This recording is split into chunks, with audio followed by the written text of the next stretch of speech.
Assalamualaikum warahmatullahi wabarakatuh.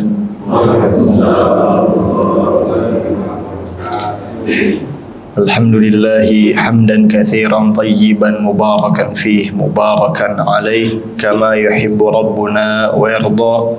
Ashhadu an la ilaha illallah wahdah la syarika lah wa ashhadu anna Muhammadan abduhu wa rasuluh. Allahumma salli wa sallim ala nabiyyina Muhammad wa ala alihi wa ashabihi wa man ittaba'ahum bi ihsanin ila yaumiddin. Rabbana iftah bainana wa bain qaumina bil haqqi wa anta khairul fatihin. Allahumma inna nas'aluka ilman nafi'an wa rizqan tayyiban wa amalan mutaqabbala. Amma ba'd. Jamaah sekalian rahimani Allahu wa iyyakum. Melanjutkan pelajaran fiqih dari kitab yang berjudul Al-Fiqhul Muyassar fi Dhaw'il Kitabi was Sunnah, yang insyaallah ta'ala dirutinkan pada setiap Sabtu pekan keempat setelah salat subuh di Masjid Al-Faruq yang sama-sama kita cintai. Semoga Allah ta'ala senantiasa menjaga segenap pengurus dan jamaahnya dalam kebaikan. Pada pagi hari ini memasuki bab baru,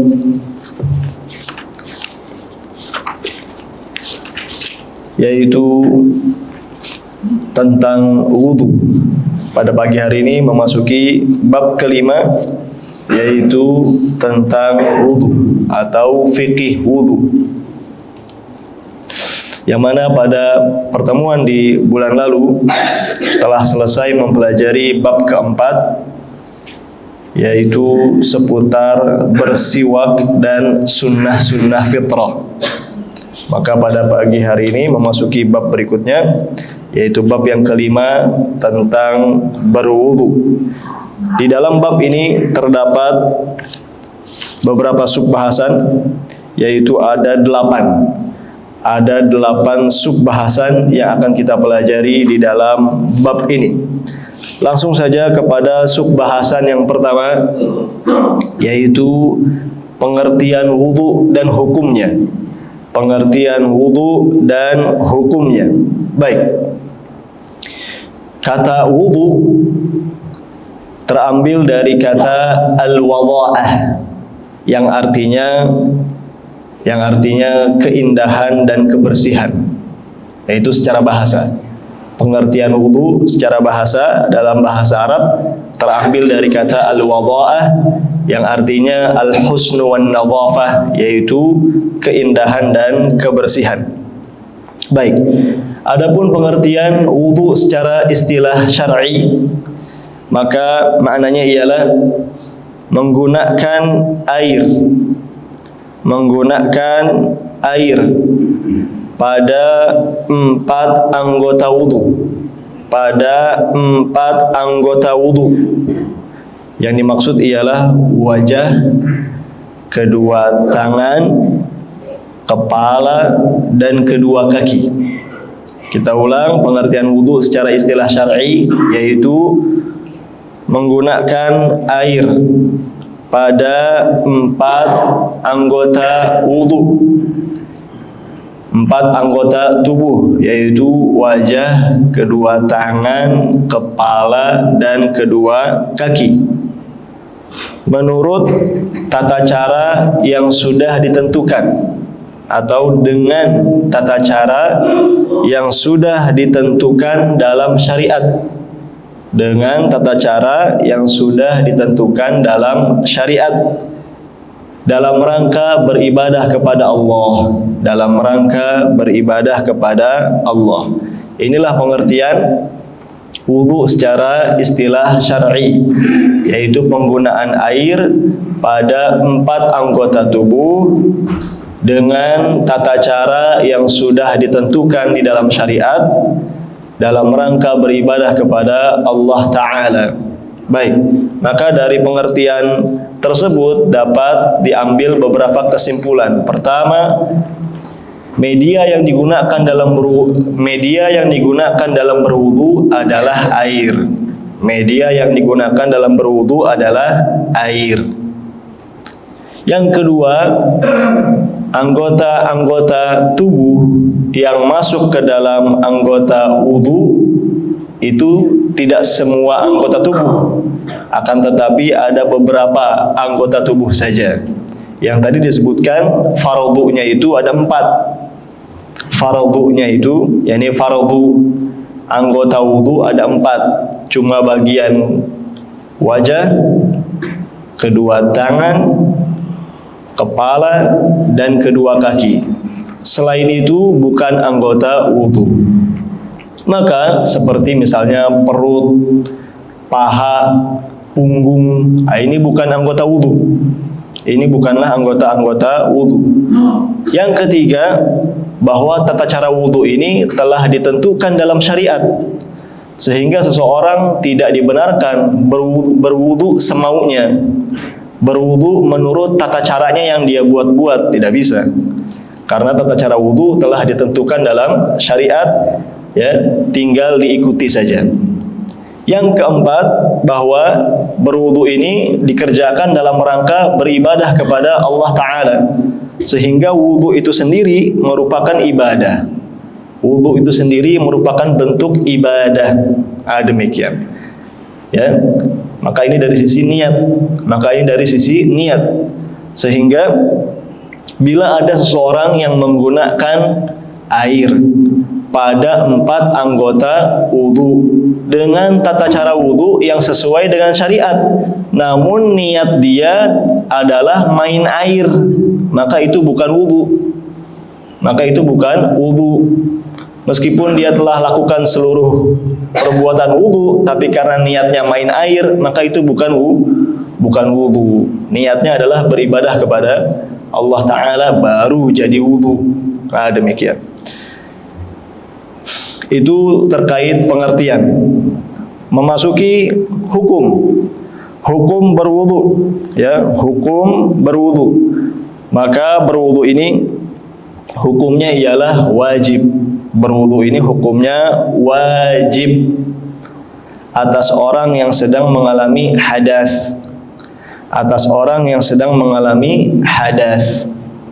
Baik. Ini wudu.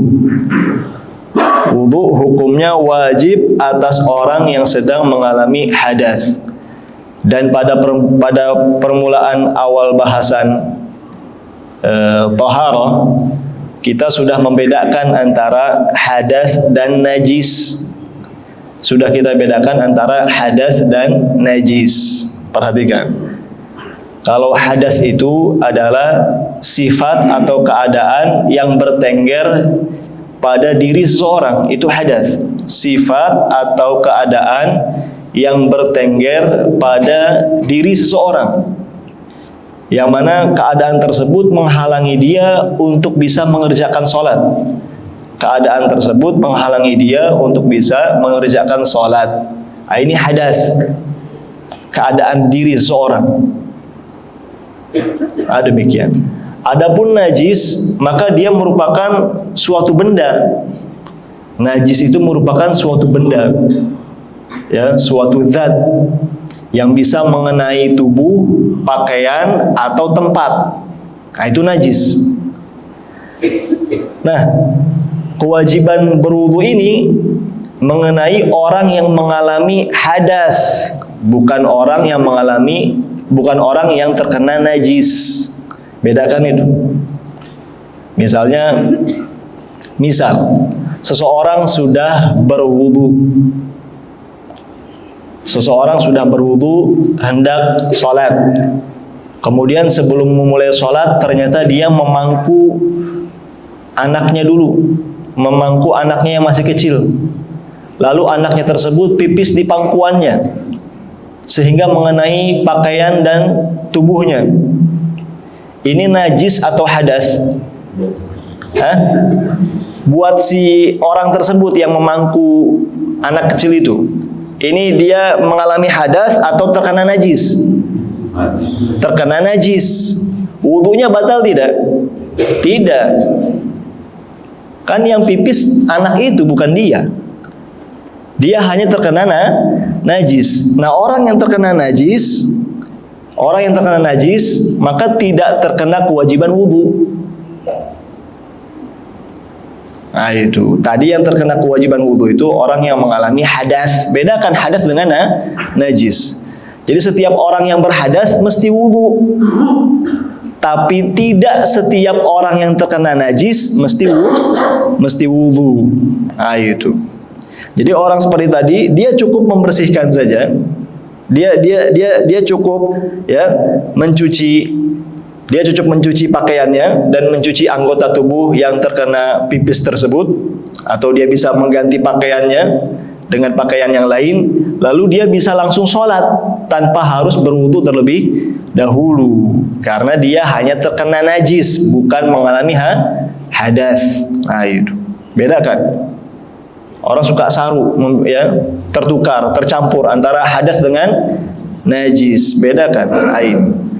Dan ini kewajiban berwudu ini atas orang yang mengalami hadas, seperti misalnya sehabis buang hajat, ya, buang air kecil, buang air besar, atau sehabis keluar angin, ya, kentut. Nah, itu hadas. Ya, itu hadas. Baik. Demikian. Jadi, ya, hukum wudu adalah wajib atas orang yang mengalami hadas, Nah, jamaah sekalian rahimani Allahu wa iyyakum, memasuki subbahasan yang kedua. Subbahasan yang kedua ialah dalil tentang wajibnya berwudu.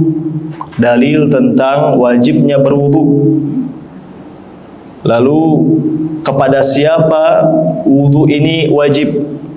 Kepada siapa wudu menjadi wajib? Kemudian kapan wajibnya berwudu? Ini subbahasan yang kedua, yaitu seputar dalil siapa orang yang terkena wudu, siapa orang yang terkena kewajiban wudu, dan kapan wudu tersebut menjadi wajib. Adapun dalil akan wajibnya wudu diantaranya seperti di surat Al-Maidah ayat 6. Dalam ayat tersebut Allah Ta'ala berfirman, Ya ayyuhalladzina amanu idza qumtum ila sholati faghsilu wujuhakum wa aydiyakum ilal marafiqi wamsahu biru'usikum wa arjulakum ilal ka'bain. Yang artinya, wahai orang-orang yang beriman, apabila kalian hendak, ya, mendirikan salat, maka cucilah oleh kalian wajah-wajah kalian, tangan-tangan kalian sampai ke siku, usaplah kepala-kepala kalian, dan cucilah kaki-kaki kalian. Ini dalilnya jelas, nasnya jelas, yang menunjukkan kewajiban berwudu. Allah perintahkan kepada setiap orang yang hendak mengerjakan salat. Allah katakan faghsilu. Redaksinya perintah. Cucilah oleh kalian, ya, wajah-wajah kalian. Ini dia. Baik. Dan dalam ayat tersebut terdapat penyebutan 4 anggota tubuh tadi, 4 anggota wudu tadi, yaitu wajah, kedua tangan, kepala, dan kedua kaki. Baik. Dalil lain, ya, misalnya sabda Nabi Sallallahu Alaihi Wasallam dalam hadis yang sahih diriwayatkan oleh Imam Muslim. Beliau bersabda, la yaqbalullahu salata man ahdatha hatta yatawadda. Beliau bersabda yang artinya, Allah tidak akan menerima salat orang yang sedang mengalami hadas sampai dia berwudu. Ini menunjukkan tentang wajibnya berwudu, di mana salat yang dikerjakan tanpa wudu, ya, bagi orang yang sedang mengalami hadas, maka salatnya tidak akan diterima. Salatnya tidak sah dan tidak berpahala di sisi Allah Subhanahu wa taala. Baik. Demikian pula, ya, tentang kewajiban wudu ini telah disepakati oleh kaum muslimin. Maka kesimpulannya tentang wajibnya wudu ini berdasarkan Al-Quran, As-Sunnah, juga ijma'. Jadi dasar tentang kewajiban berwudu itu 3. Al-Quran, ayatnya sudah kita baca, As-Sunnah, hadisnya sudah kita baca, demikian pula ijma', yaitu kesepakatan para ulama atau kesepakatan kaum muslimin. Nah, baik, berikutnya ya, adapun terkait orang yang terkena kewajiban wudu, orang yang terkena kewajiban wudu, siapakah orang yang terkena kewajiban wudu? Maka wudu ini wajib atas orang muslim yang baligh, berakal. Nah ini ya orang atau kriteria orang yang terkena kewajiban wudu. Dia muslim, sudah baligh dan berakal. Muslim, baligh dan berakal. Ya, berarti dia bukan orang kafir dan dia bukan ya anak-anak yang belum baligh, dan dia bukan orang gila ya yang kehilangan akalnya. Maka orang-orang tadi tidak terkena kewajiban wudu. Tapi kalau dia muslim, sudah baligh dan berakal, maka orang seperti ini yang terkena kewajiban berwudu. Kalau tidak berwudu maka berdosa. Nah, demikian. Berikutnya, kapan wajibnya wudu ini? Kapan wajibnya wudu ini? Ya, kapan wajibnya wudu ini? Maka disebutkan dalam kitab ini, kewajiban wudu barulah ada atau kewajiban wudu barulah muncul ya apabila telah masuk waktu sholat. Apabila telah masuk waktu sholat. Ini keadaan, ini waktu yang pertama. Kalau sudah masuk waktu sholat dari sholat ya 5 waktu, maka sudah ada kewajiban berwudu di situ. Nah, demikian. Karena seseorang mesti mengerjakan sholat. Nah, seperti itu. Atau disebutkan di sini, ya, atau seseorang ingin mengerjakan perbuatan yang memang disyaratkan untuk berwudu terlebih dahulu. Atau seseorang ya ingin mengerjakan suatu perbuatan yang disyaratkan berwudu terlebih dahulu. Seperti apa? Seperti mengerjakan tawaf, seperti menyentuh mushaf. Seperti menyentuh mushaf. Baik. Jadi kewajiban berwudu ini baru muncul pada waktu-waktu tadi, keadaan-keadaan tadi. Terkait ibadah sholat, maka kewajiban berwudu ya baru muncul ketika waktu sholat masuk. Waktu sholat masuk. Baik. Adapun seperti tawaf dan juga menyentuh mushaf, maka tidak terikat waktu tertentu. Kapan saja seseorang ingin mengerjakan tawaf dan kapan saja seseorang ingin menyentuh mushaf, maka dia mesti berwudu terlebih dahulu. Nah, seperti itu. Baik, itu ya masalah atau subbahasan yang kedua tentang dalil wajibnya wudu. Kemudian atas siapa wudu tersebut wajib dan kapan kewajibannya. Nah, jamaah sekalian rahimani Allahu wa iyyakum. Masih fokus? Saya melihat sudah ada beberapa orang yang menunduk ini, menunduknya menunduk Allah alam, nggak tahu ya. Nah, oh fokus. Nah, baik, jamaah sekalian rahimani Allahu wa iyyakum.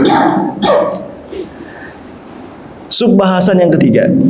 Subbahasan yang ketiga. Ini perlu fokus ya, karena kita sedang belajar ilmu, bukan sedang menonton komedi ini. Nah, baik, harus fokus. Subbahasan yang ketiga yaitu tentang syarat-syarat sah wudu. Syarat-syarat sah wudu. Baik. Di sana ada beberapa hal yang menjadi syarat sah wudu. Artinya agar wudu seorang menjadi sah, maka sebelum dia mulai mengerjakannya ada beberapa hal yang mesti terpenuhi.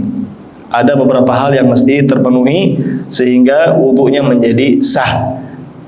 Kalau ada satu syarat saja yang tidak terwujud, maka wudunya belum sah. Wudunya tidaklah sah. Baik, ada beberapa hal. Yang pertama, ya, terkait syarat-syarat sah wudu yang disebutkan dalam kitab ini. Yang pertama adalah tadi beragama Islam, berakal dan sudah tamyiz. Beragama Islam, berakal dan sudah tamyiz. Kita akan jelaskan. Baik. Bedakan tadi ya. Kalau tadi yang sudah berlalu, kriteria orang yang terkena kewajiban wudu. Kalau sekarang bahasannya syarat-syarat sah wudu. Di antaranya tadi kesamaannya adalah beragama Islam. Beragama Islam. Baik. Berarti orang yang tidak beragama Islam, kalau dia berwudu, maka wudunya tidak sah. Orang kafir berwudu mau 100 kali sekalipun tidak sah wudunya. Meskipun wudunya sesuai sunnah Nabi SAW. Kafir, non muslim, wudunya tidak sah. Yang kedua, orang gila. Ya, orang gila sekalipun dia berwudu, maka wudunya tidak sah. Baik. Sekarang ada perbedaan. Tadi sebelumnya penyebutan istilah baligh, sekarang penyebutan istilah tamyiz. Kenapa beda? Kenapa di bagian yang kriteria wajib disebutnya baligh, sementara penyebutan di syarat sah disebut dengan tamyiz? Maka bedanya seperti ini. Baligh, kita tahu baligh ya, seseorang yang sudah baligh, laki-laki dengan ya mengalami ihtilam atau mimpi basah, keluarnya cairan mani. Adapun wanita dengan mengalami haid, nah itu baligh, pria maupun wanita dengan hal tadi. Baik, itu baligh. Sementara tamyiz itu adalah anak-anak. Tamyiz itu adalah anak-anak, ya, yang sudah nyambung, sudah tepat kalau diberikan instruksi. Itu tamyiz, anak-anak yang sudah nyambung, sudah tepat merespon jika diberikan instruksi, sehingga dia bisa membedakan hal-hal dengan baik. Atau sebagian ulama ya menyebutkan usia tamyiz, yaitu di 7 tahun. Usia tamyiz itu di 7 tahun. Di antara dalil yang mereka jadikan dasar ialah terkait perintah sholat kepada anak-anak itu dimulai di usia 7 tahun. Perintah sholat kepada anak-anak dimulai dari usia 7 tahun. Dari hadis tersebut, ya, sebagian ulama menarik kesimpulan bahwa usia tamyiz itu dimulai dari 7 tahun. Sehingga kita bisa simpulkan bahwa setiap orang yang baligh pasti sudah tamyiz. Tapi tidak setiap tamyiz itu sudah baligh, paham ya? Setiap orang yang baligh pasti sudah melalui tamyiz. Dan tidak setiap orang yang tamyiz sudah baligh. Bedakan. Itu. Nah, untuk kewajiban wudu tadi itu kriterianya baligh. Sehingga orang yang belum baligh belum terkena kewajiban wudu. Makanya anak-anak kita yang belum baligh, ya, anak-anak kita yang belum baligh, seperti misalnya anak usia 7 tahun, sudah tamyiz tapi belum baligh, maka karena dia belum baligh, dia belum terkena kewajiban wudu. Artinya belum berdosa.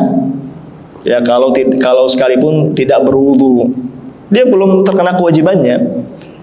Tapi berhubung dia sudah tamyiz, kalau dia wudu sah. Nah, itu paham nggak itu? Nah, itu bedanya.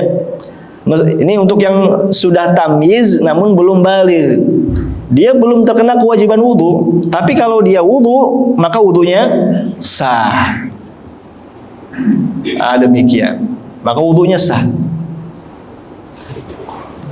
Adapun anak kecil ya yang di bawah 7 tahun berarti dia belum baligh dan belum tamyiz. Maka dia tidak wajib wudu dan tidak sah wudunya. Nah, ini bocil-bocil yang bocah kecil ya yang di bawah 7 tahun ini, nah, di bawah tamyiz. Dia tidak berwudu pun tidak berdosa, berwudu pun juga masih belum sah karena akalnya belum sempurna. Nah, seperti itu. Tapi kalau anak-anak kecil kita yang 7 tahun ke atas sebelum baligh, memang mereka belum wajib, tapi kalau berwudu sah. Nah, itu. Bahkan disebutkan ya oleh sebagian ulama, bocah tamyiz itu berhubung wudunya sah, maka dia sudah ditulis pahala. Dosa belum ditulis, tapi pahala sudah ditulis. Nah, seperti itu. Baik. Itu tamyiz. Nah, itu syarat sah yang pertama. Baik. Makanya anak-anak kita yang sudah tamyiz 7 tahun ke atas ya, mereka yang hendak mengerjakan sholat ya diseriuskan itu untuk wudunya benar sesuai dengan sunnah Nabi Sallallahu Alaihi Wasallam. Baik. Syarat sah yang kedua yaitu berniat. Syarat sah yang kedua yaitu berniat. Ya, berdasarkan sabda Nabi Sallallahu Alaihi Wasallam dalam hadis yang sahih diriwayatkan oleh Al Bukhari dan Muslim. Beliau bersabda, innamal a'malu binniyat. Sejatinya amalan-amalan itu tergantung niat. Maka hadis ini menjadi dasar bahwa niat menjadi salah satu syarat sah di dalam wudu. Salah satu syarat sah wudu mesti berniat.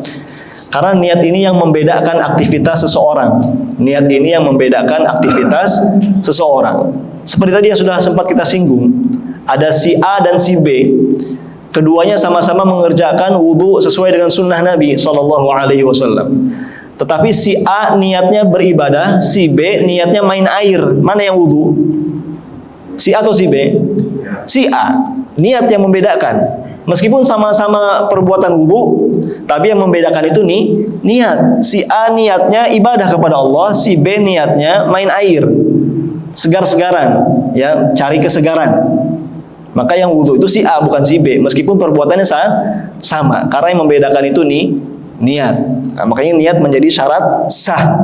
Ya, menjadi syarat sah wudu. Baik. Disebutkan dalam kitab ini ya, terkait masalah melafalkan niat. Ya. Sebelum berwudu. Maka dalam kitab ini disebutkan tidak disyariatkan melafalkan niat dengan alasan ya tidak ada satupun riwayat dari Nabi Sallallahu Alaihi Wasallam yang menunjukkan bahwa beliau dahulu melafalkan niat sebelum wudu. Baik. Dan ini perkaranya biasa ya. Pro kontra biasa ya. Pro kontra biasa. Dan seseorang tidak perlu ya arogan, tidak perlu anarki, tidak perlu menzalimi orang lain terkait perkara-perkara seperti ini. Yang menjadi kewajiban seorang muslim adalah bagaimana dia mencari mana yang lebih mendekati petunjuk Nabi Sallallahu Alaihi Wasallam. Ketika sudah diketahui bahwa Nabi Sallallahu Alaihi Wasallam tidak pernah diriwayatkan satupun beliau melafalkan niat, maka seorang muslim wajib mengikuti Nabi Sallallahu Alaihi Wasallam. Namun tadi pro kontra biasa, terserah. Demikian. Yang penting tanpa anarki, tanpa arogan, hanya saja kewajiban kita di hadapan Allah nanti adalah bagaimana kita berusaha mengikuti petunjuk Nabi Sallallahu Alaihi Wasallam. Seperti itu. Baik. Jadi perkara-perkara seperti tadi tidak perlu ngegas. Apa ngegas? Orang ya anak muda bilangnya ngegas. Ya biasa saja. Ya. Yang penting setiap kita nanti bersiap untuk mempertanggungjawabkan di hadapan Allah atas apa yang kita pilih. Maka carilah selamat dengan mengikuti petunjuk Nabi Sallallahu Alaihi Wasallam. Demikian. Syarat sah yang ketiga yaitu air yang digunakan adalah air tahur. Air yang digunakan adalah air tahur. yaitu air yang suci dan mensucikan. Nah, ini sudah pernah kita bahas ini di awal-awal bab, ya, di awal-awal kitab Thaharah tentang macam-macam air, tentang hukum-hukum air. Sudah pernah kita bahas.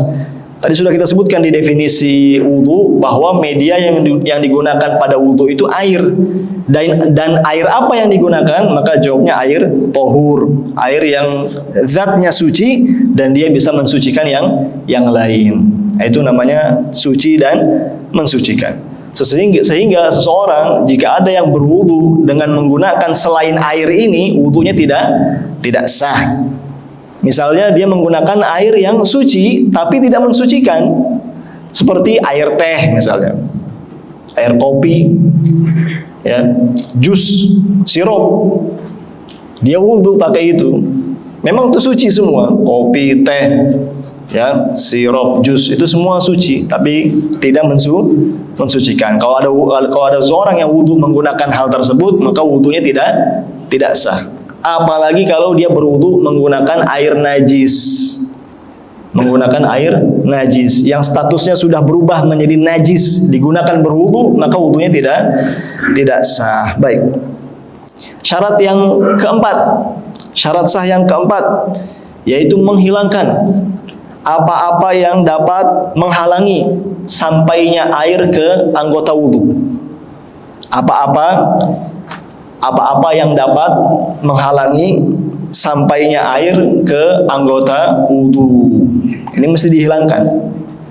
Sebelum berwudu, maka seseorang mesti, ya, singkirkan terlebih dahulu hal-hal yang bisa menghalangi sampainya air ke anggota wudu. Ya, misalnya seseorang berwudu menggunakan mantel jas hujan, wudunya pakai mantel jas hujan, ya air tidak sampai. Demikian.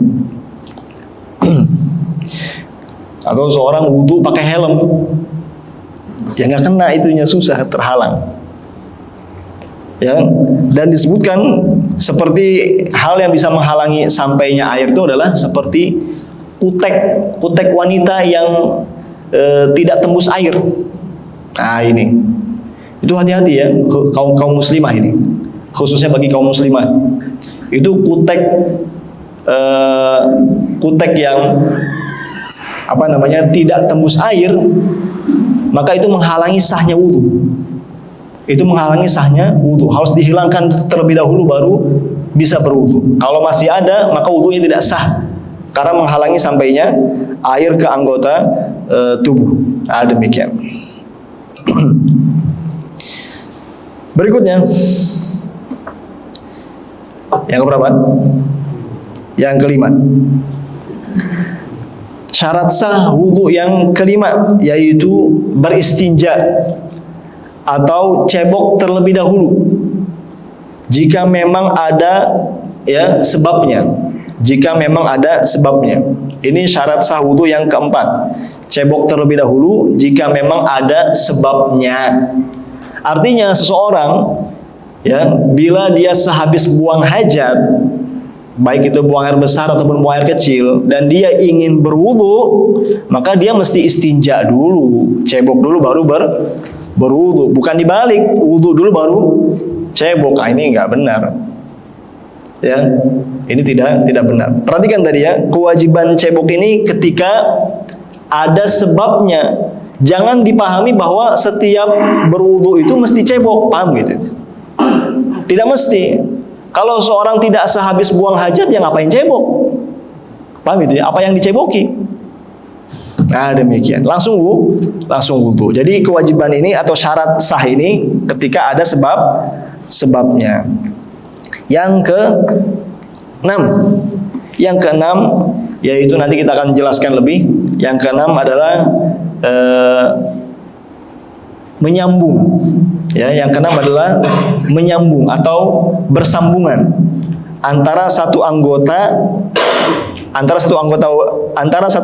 wudu dengan anggota wudu berikutnya. Itu mesti bersambungan. Dikerjakan secara bersambungan, beriringan. Ya, antara satu anggota wudu dengan anggota wudu setelahnya. Itu menjadi salah satu syarat sah juga di sini. Sehingga kalau ada seseorang dalam berwudu, ya, dia sudah cuci muka, kemudian sebelum dia cuci tangan, dia parkir mobil dulu. Paham itu ya? Dia cuci muka sudah, sebelum cuci tangan dia parkir mobil dulu. Belum beres wudunya, dia selingi dengan aktivitas lainnya, nggak sah itu. Atau seseorang sudah cuci muka, kemudian turun hujan, naik ke lantai 2 buat angkat jemuran, kemudian turun lanjut cuci tangannya, nggak bisa, harus dari ulang lagi, karena sudah terseling oleh aktivitas yang lain. Nah, itu maksudnya itu, yaitu beriringan, bersambungan, ya, tidak ada jeda lama antara satu anggota wudu dengan anggota wudu berikutnya. Syarat sah yang ke piro? 7. Yang ketujuh adalah berurutan. Berurutan. Ya, sesuai dengan urutan yang ada. Tidak dibenarkan seorang berwudu dengan ya tidak berurutan. Misalnya dia cuci kakinya terlebih dahulu, baru setelah itu cuci wajahnya. Nah, wudu seperti ini tidak sah. Wudu seperti ini tidak sah. Yang ke-8 ini yang terakhir dari syarat-syarat sah wudu, yaitu ya mesti mencuci anggota-anggota wudu yang wajib dicuci. Mesti mencuci anggota-anggota wudu yang wajib dicuci. Ya kalau tidak dicuci maka wudunya tidak sah. Beres. Baik, jamaah sekalian rahimani Allahu wa iyyakum. Izin minum ya.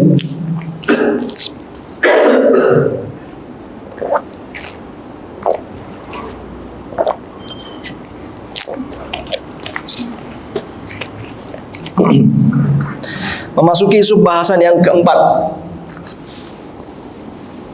Tadi ada berapa subbahasannya? Ada 8. Dan kita lagi di 4 ini. Nah, semangat. Subbahasan yang keempat, yaitu fardu wudu. Fardu wudu. Ya, ini wajib wudu. Apa saja yang statusnya fardu di dalam wudu? Kalau fardu berarti mesti dikerjakan. Kalau ada satu fardu yang ditinggalkan, berarti aktivitas yang dia lakukan bukan wudu namanya. Pahami itu ya? Ini kita akan sebutkan masalah yang keempat ini, atau subbahasan yang keempat ini tentang fardu wudu. Artinya hal-hal yang mesti dikerjakan di dalam wudu. Kalau ada satu fardu saja tidak dikerjakan, maka itu bukan wudu namanya. Dan fardu wudu ada 6. Fardu wudu ada 6. Yang pertama, mencuci wajah secara keseluruhan. Mencuci wajah secara keseluruhan. Nah, itu ya. Jadi ini fardu wudu, yaitu wajah seluruhnya mesti tercuci. Secara horizontal ya, dari bagian sini nih, telinga ini sampai ke sini lagi. Nah, itu horizontalnya. Demikian. Kemudian secara vertikal ya, dari ya awal tumbuhnya rambut secara normal. Dari awal tumbuhnya rambut secara normal. Perhatikan kalimatnya, dari awal tumbuhnya rambut secara normal. Berarti orang yang rambutnya sudah nggak ada paham itu ya? Orang yang rambutnya di sini ya botak misalnya, tidak ada rambut, maka bukan berarti wajahnya melebar, bukan. Paham itu ya? Tetap dia dari sini, meskipun sekarang udah nggak ada lagi rambut bagian sininya, bagian atasnya. Bukan berarti wajahnya jadi makin luas, bukan. Jadi cukup itunya aja. Awalnya di mana dia tumbuh rambut normalnya itu, ya kan? Kan dulu pernah punya rambut di situ. Demikian. Itu dari vertikal dari situ sampai ke jakun, ya, sampai ke jakun, sampai ke dagu, ya, sampai ke dagu. Nah, itu wajah, ya, itu batasan wajah. Maka itu mesti dicuci secara sempurna. Dalilnya adalah ayat tadi, Al-Maidah ayat 6 yang sudah kita bacakan. Al-Maidah ayat 6 yang sudah kita bacakan. Dan di dalam kitab ini disebutkan, ya, ini pendapat yang dipilih dalam kitab ini, yaitu bahwa termasuk wajah atau termasuk mencuci wajah yaitu berkumur-kumur dan menghirup air ke hidung. Perhatikan ini. Dalam kitab ini ya mengunggulkan pendapat bahwasanya berkumur-kumur dan menghirup air ke hidung itu termasuk bagian dari mencuci wajah. Alasannya karena mulut dan hidung itu bagian dari wajah. Mulut dan hidung itu bagian dari wajah. Ini berarti mencuci wajah termasuk berkumur-kumur dan menghirup air ke hidung ini menjadi satu fardu di antara fardu-fardu wudu. Berarti kita bisa simpulkan seseorang yang dalam berwudu tidak berkumur-kumur dan tidak menghirup air ke hidung, maka wudunya tidak sah. Karena tadi berkumur-kumur dan menghirup air ke hidung itu bagian dari mencuci wajah. Ada nih. Emang ada perbedaan pendapat di kalangan para ulama, tapi pendapat yang dipilih dalam kitab ini adalah seperti itu. Ya, bahwa berkumur-kumur dan menghirup air ke hidung ini termasuk fardu karena dia bagian dari wajah. Nah itu. Berarti kalau berwudu tidak berkumur-kumur dan tidak menghirup air ke hidung, maka wudunya tidak sah. Nah, seperti itu. Maka mesti dilakukan itu, berkumur-kumur dan menghirup air ke hidung karena itu bagian dari fardu mencuci wajah. Yang kedua, fardu yang kedua yaitu mencuci kedua tangan. Ya, fardu yang kedua mencuci kedua tangan sampai ke siku. Mencuci kedua tangan sampai ke siku. Ulama menjelaskan termasuk sikunya juga dicuci. Termasuk sikunya juga dicuci. Itu fardu wudu. Dan perhatikan, tangan di sini itu dari ujung jari sampai ke siku. Sebagian orang keliru. Karena dia di awal wudu sudah cuci telapak tangan 3 kali, itu sunnah itu. Nanti kita akan jelaskan. Ya, mencuci telapak tangan 3 kali di awal wudu itu sunnah. Karena dia merasa sudah mencuci kedua telapak tangan di awal wudu, maka ketika dia kerjakan fardu ini mencuci tangan, dia hanya mulai dari pergelangan sampai siku, telapaknya nggak dicuci lagi. Salah itu, nggak sah itu wudu seperti itu. Tidak sah, tetap harus dari ujung jari. Demikian. Ini sering terjadi nih. Di awal dia ada sunnah memang mencuci kedua telapak tangan sebanyak 3 kali di awal wudu. Lalu ketika beres cuci wajah, dia mencuci tangannya dari pergelangan saja karena merasa tadi kan sudah telapak tangan. Maka ini tidak sah wudu seperti itu. Yang telapak tangan tadi itu sunnah, sekarang ini fardu. Mesti dikerjakan dari ujung jari. Nah, seperti itu. Jadi dicuci lagi dari ujung jari. Nah, demikian. Fardu wudu yang ketiga yaitu mengusap kepala. Lihat bahasanya. Tadi wajah kedua tangan dicuci. Wajah dan kedua tangan dicuci. Giliran kepala diusap. Kalimatnya beda antara mencuci dengan mengusap. Karena memang di ayatnya beda. Ya, untuk wajah dan kedua tangan Allah bilang fagsilu, cucilah oleh kalian. Tapi giliran kepala Allah bilang wamsahu, usaplah oleh kalian. Beda antara mencuci dan mengusap. Ini fardu yang ketiga, ya, yaitu mengusap kepala secara keseluruhan. Perhatikan, fardu yang ketiga mengusap kepala secara keseluruhan, termasuk kedua telinga. Ini fardu yang ketiga, mengusap kepala. Ya, saya ulang. Fardu yang ketiga ialah mengusap kepala secara keseluruhan, termasuk kedua telinga. Ini. Perhatikan. Berdasarkan dalilnya firman Allah juga di Al-Maidah ayat 6. Al-Maidah ayat 6. Baik, memang terjadi perbedaan pendapat di kalangan para ulama ya terkait fardu kepala ini. Kadar kepala yang fardu untuk dicuci itu semana? Memang ada yang sebagian berpendapat sebagiannya saja.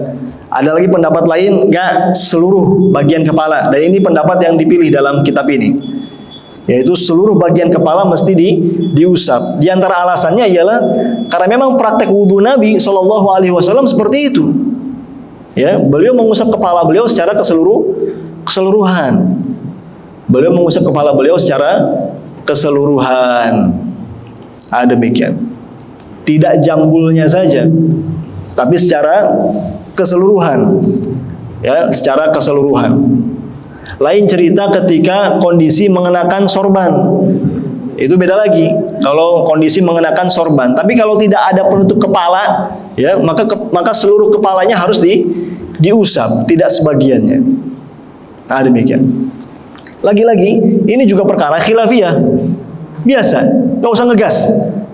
Pro kontra biasa. Yang penting tadi bagaimana kita berusaha ya semaksimal mungkin memilih yang paling dekat kepada petunjuk Nabi Shallallahu Alaihi Wasallam. Beliau mengusap kepala beliau secara keseluruhan. Seperti itu, ya. Dan disebutkan termasuk bagian kepala yang mesti diusap adalah kedua telinga. Kedua telinga. Berdasarkan sabda Nabi Shallallahu Alaihi Wasallam, ya dalam hadis yang sahih diriwayatkan oleh At-Tirmidzi dan selainnya, beliau bersabda, al-udhunani minar ra's. Dua telinga itu termasuk dari kepala. Maka seseorang yang dalam wudunya tidak mengusap kedua telinganya, maka wudunya tidak sah. Karena kedua telinga ini dimasukkan ke dalam fardu mengusap kepala.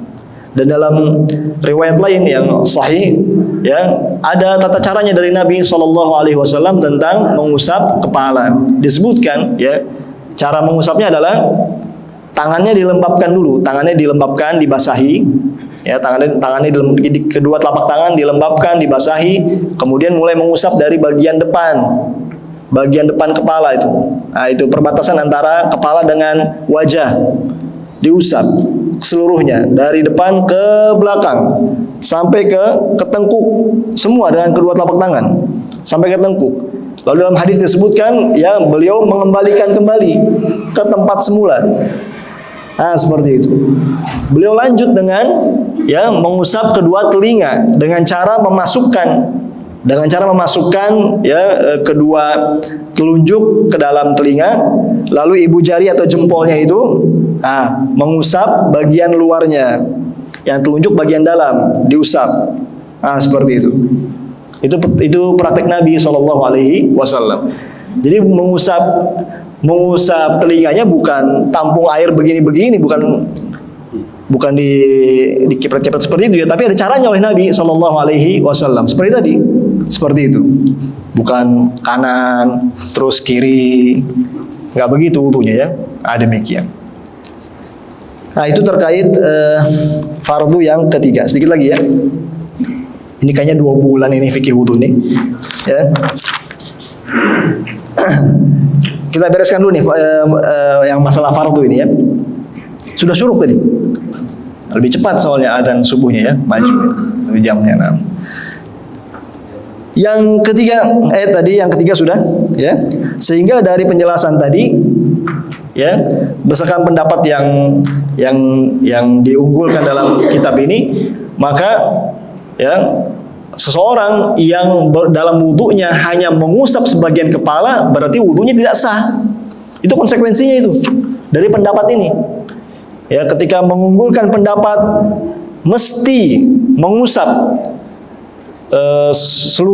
seluruh bagian kepala, maka konsekuensinya orang yang mengusap sebagian kepala wudunya tidak sah. Lagi-lagi nggak usah ngegas, biasa saja, ya, biasa saja. Demikian.